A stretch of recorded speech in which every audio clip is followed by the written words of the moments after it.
19 years old. Wow. Ayan.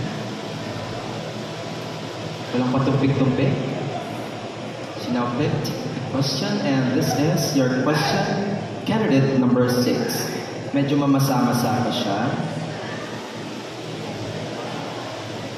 But this is your question.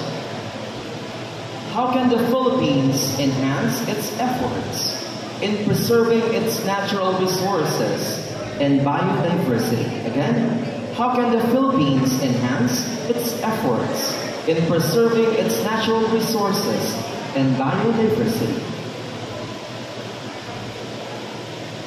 As we grapple ourselves in a complex 21st century, I can affirm that we can preserve cultural heritage in our country by adhering to the Republic Act 9593. Ladies and gentlemen, if we adhere to the Tourism Act of 9593, we can get the way that we wanted.